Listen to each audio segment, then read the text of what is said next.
Halo, selamat siang, sore, dan malam semuanya. Johnny my friend, back to my channel Trimas Setiadi. Oke, kali ini temanya sangat-sangat menarik. Mungkin kalian udah lihat di judulnya apa, John?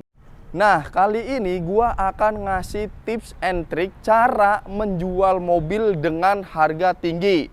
Jadi banyak teman-teman kemarin pada DM di Instagram gua, bagaimana sih cara untuk menjual mobil dengan harga yang tinggi? Karena banyak zaman sekarang, mulai dari online ya John ya, kan kalian bisa tuh lewat website, misalkan dari website A, website B, website J gitu kan. Kalian nanti akan didatangi dengan tim inspektor. Nah, disitulah kadang inspektor itu menilai dan menafsir harganya. Untuk harganya di bawah pasaran, nah itu ada apa? Nah, kali ini gua akan ngasih tips and trick langsung kepada kalian. Dan gua akan ngobrol bersama appraisal tim Mobil 88 yang udah expert di bagian inspektor atau pembagian pembelian. Gitu John. Oke, langsung aja gua kenalin dengan seseorang. Jangan di skip, pokoknya saksikan terus sampai akhir bagaimana kalian akan mendapatkan ilmu yang banyak dari video ini. Oke, langsung aja ke pembahasannya John.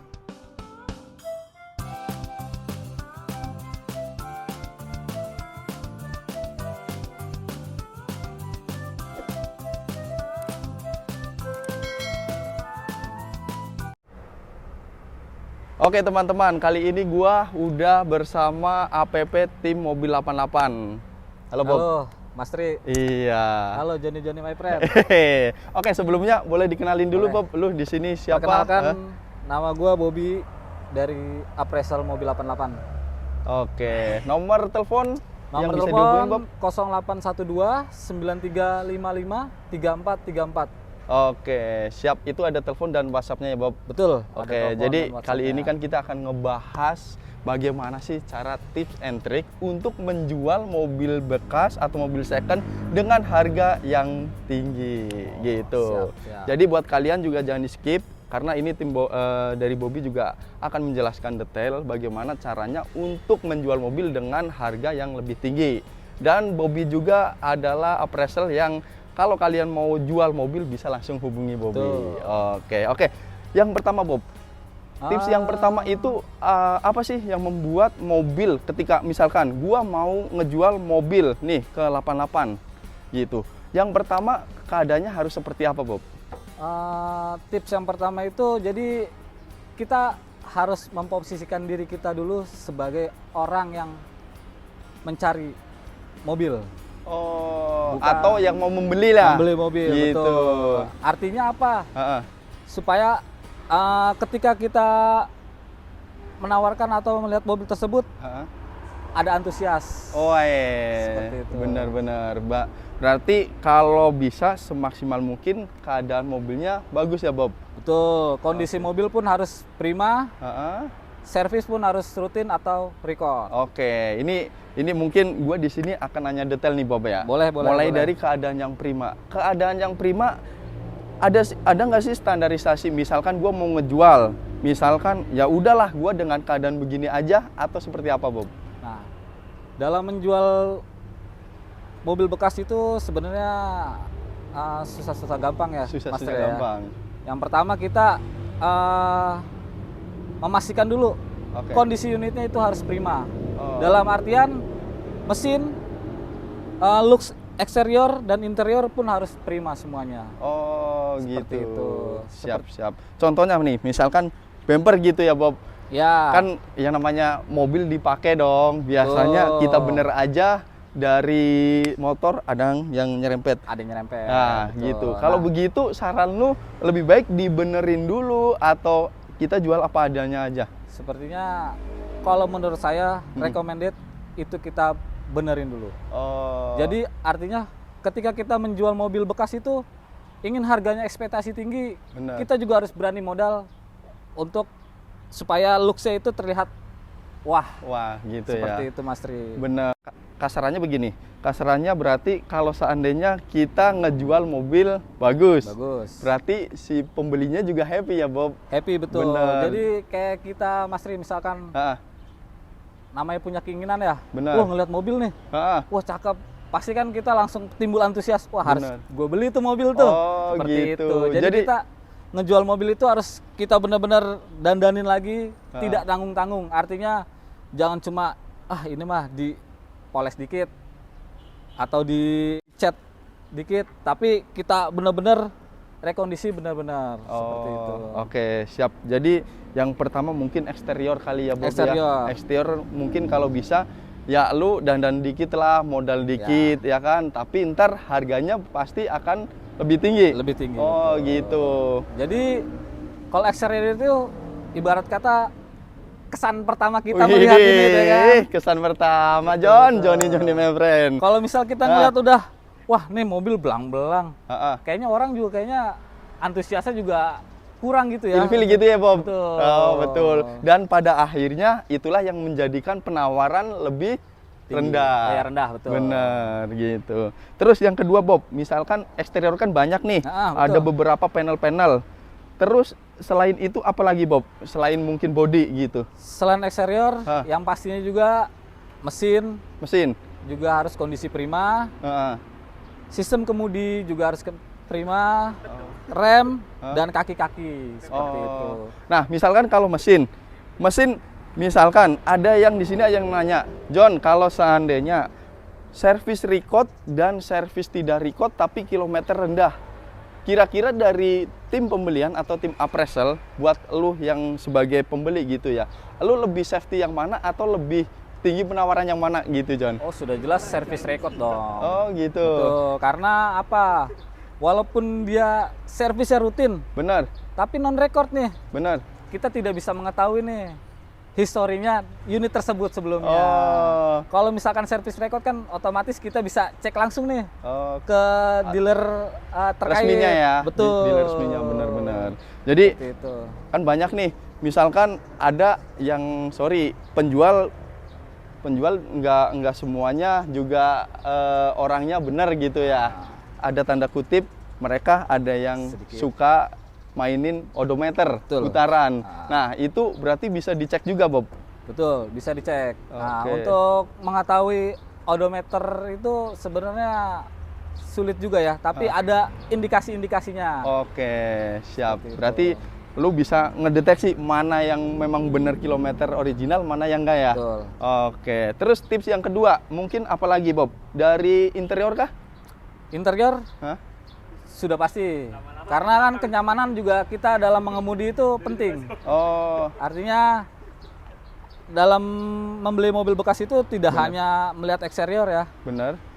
Seperti mesin, sistem kemudi, kaki-kaki kan itu harus dirasakan. Artinya kita harus coba juga test drive. Siap. Berarti kaki-kaki juga, tadi ngebahas sedikit kaki-kaki juga termasuknya ya, John? Termasuk dong. Berarti semakin kaki-kaki, misalkan mobil gua kedombrengan, itu bakalan ngurangin pembelian lu nggak? Harga penawaran? Gitu ya? Karena apa? Mobil ketika jalan kan, kalau misalkan kaki-kaki kedombrengan seperti Mas Trima bilang, itu sudah pasti tidak nyaman dalam berkendara. Oke, siap. Karena kan pemakaian orang beda-beda ya, Mas Tri ya. Benar. Ada polisi tidur dia ngerem pelan-pelan, halus. Benar. Ada yang ada polisi tidur, hajar sikat. Bukan main. Nah, interior cukup unik. Interior ada orang suka original. Betul. Gua sebagai pemakai. Ada juga orang yang setelah dia beli langsung ganti sarung jok. Dan yang fabriknya mungkin dilepas atau diapa gitu. Itu mempengaruhi nggak, Bob? Kalau dalam jual beli ya? Ya. Interior misalkan contohnya tadi sarung jok ya? Maksudnya yang pabrikannya itu dilepas. Benar. Itu tidak mempengaruhi apabila looks-nya atau suasananya masih nyambung lah dengan warna-warna yang lainnya. Misalkan warna. Misalkan interior hitam, tiba-tiba ada merah sedikit, gitu, atau oranye. Itu mempengaruhi. Kanain. Terus yang kedua apa lagi, Bob? Selain jok? Selain jok. Setir? Setir. Apakah mempengaruhi juga? Tidak sih kalau setir mah. Setir nggak ya? Kecuali setirnya benar-benar diganti ya. Artinya kalau misalkan cuma pakai sarung setir atau kulit sir itu tidak masalah. Oke. Terus apalagi, Bob? Mungkin Kalau tadi kan mobil secara interior udah, secara eksterior udah.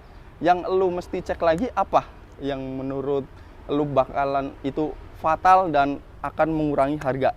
Untuk dokumennya. Oh, udah pasti. dokumennya siap. Dokumen gimana tuh, Bob? Kita cek dulu dokumennya, artinya kelengkapan dokumen. Oh. Seperti ya STNK, BPKB, faktur. Faktur. Iya betul, NIK. Oh. Atau form A, misalkan unit CBU ya? CBU, Oh, betul. oke. Nah, dan juga kondisi pajak. Kondisi pajak. Betul. Oke, nih, gua menarik sebelum lari ke pajak. Misalkan gua beli mobil second. Ya. Nah, waktu itu kita nggak tahu karena gua belinya kredit. Dan ternyata itu nggak ada faktur dan NIK-nya atau form AM-nya. Itu mengurangi harga penjualan gua nggak, Bob? Betul. Kalau di mobil 88 sendiri ya, itu untuk faktur dan NIK itu sangat mempengaruhi. Oh. Kalau tidak ada faktur dan NIK itu benar-benar bisa harga turun ya? Turun ya. Harga Karena turun. itu jatuhnya kelengkapan dokumen, Mas Tri. Oh, siap. Terus yang kedua nih, Bob, masalah dokumen. Dokumen itu kan ada kunci serep, setahu gua. Ya. Buku manual dan buku servis. Ya, betul. Kalau 3 komponen itu tidak ada atau ada, itu ada perbedaan juga nggak? Itu juga mempengaruhi sih. Mempengaruhi. Betul. Tapi nggak terlalu. Tidak terlalu fatal seperti faktur dan NIK seperti itu. Karena itu bukan yang premier banget gitu ya. Betul. Karena buku servis, buku manual itu sebenarnya bisa kita beli lagi di dealer resminya. Oh ya, benar. Bisa dipesan itu. Bisa. Oh, tuh teman-teman. Ternyata. Tapi kalau faktur itu hanya sekali keluar, yaitu ketika mobil dibikin seperti itu. Ibaratnya kalau misalkan manusia itu akta lahirnya, Mas. Wih, ada akta lahir, ada KTP Johnny my friend. Oke. Terus yang akan gua tanyain lagi, Matic dan manual kira-kira harga lebih tinggi mana? Oh, jelas Matic. Jelas Matic. Jelas Matic. Oh, walaupun sorry ya, pandangan gua dulu orang demennya pakai manual gitu karena perawatannya mudah. Ternyata sekarang tidak. Karena apa ya? Satu, kondisi di negara kita mungkin ya. Jalanan itu memungkinkan sih Matic yang lebih nyaman dalam berkendara. Mungkin beda dengan mobil-mobil tahun lama. Itu malah yang manualnya lebih. Kenapa tuh, Bob? Ya karena mungkin umur unit sudah tua ya. Jadi tenaganya itu memang manual sih yang lebih. Dulu masih konvensional. Iya. Dan dulu mungkin jalanan juga masih banyak yang rokel-rokel, tanjakan, turunan gitu. Betul. Jadi kalau sekarang itu udah ya jalan rata-rata di Indonesia memang udah halus-halus. Iya, baik di kota maupun mungkin di pedesaan pun sekarang udah halus-halus semua ya. Ditambah apalagi kalau di Tangerang, Jakarta ini macetnya, Mas Trima. Aduh, iya pegel. Oke, sip. Mungkin ada yang bisa ditambahin lagi mungkin untuk teman-teman yang ada di sini ketika mereka mau ngejual mobilnya. Untuk teman-teman atau Johnny my friend yang mau ngejual mobilnya, saran dari saya dipastikan dulu untuk kondisi unitnya prima dalam mesin, sistem kemudi, kaki-kaki, dan eksterior interiornya. Betul. Juga dokumen-dokumennya juga dipastikan kelengkapannya. Itu aja. Seperti itu, Mas Tri. Oke, siap. Nah, buat yang mau jual ataupun beli bisa kontak si Bobby. Nomornya diulangi lagi, Bob. Di mana? 0812-9355-3434. Nah, itu ada telepon dan WhatsApp-nya. Aktif 24 jam. 24 jam. Siap. Biasanya ada di sini kan ya? Tenang, ntar gua kasih. Tenang aja. Atau ada Instagramnya, Bob? Instagramnya @bobbyrahmulia. Wih, oke. Itu teman-teman kalian bisa kontak ke Bobby atau kalian juga bisa pantengin follow Instagramnya si Bobby. Nah, jangan lupa Johnny my friend. Sebagai informasi juga, dealer kita menerima jual, beli, dan tukar tambah. Tukar tambah. Bener. Jadi mobil apa aja lu terima ya, Bob? Terima. Ya? Dan tahun berapa aja lu terima dong? Terima. Oke. Oh iya, tambahan lagi, Mas Tri. Kalau jual mobil atau trade-in mobil 88, jangan lupa kita lagi ada benefit Astra Pay. Ini promo dong ini dong. Promo dong. Apa tuh, Bob? Astra Pay itu Astra bisa Pay digunain itu apa aja? semacam aplikasi seperti OVO. Oke. Itu bisa digunakan ke setiap pembayaran yang mempunyai QR. Oh, QR code. QR, Tinggal benar. scan, Benar. bisa bayar. Ini. Jadi selain dapat duit, lu dapat Benefit Astra benefit Pay. Astra Pay. Berapa juta? 2 juta rupiah untuk Johnny my friend. Wih, keren keren keren. Oke, cukup sekian video dari gua. Jangan lupa di-share, di-like dan di-komen. Terima kasih banget kalian sudah menonton. Gua Trimas Setiadi, Gue Bobby. dan bye-bye.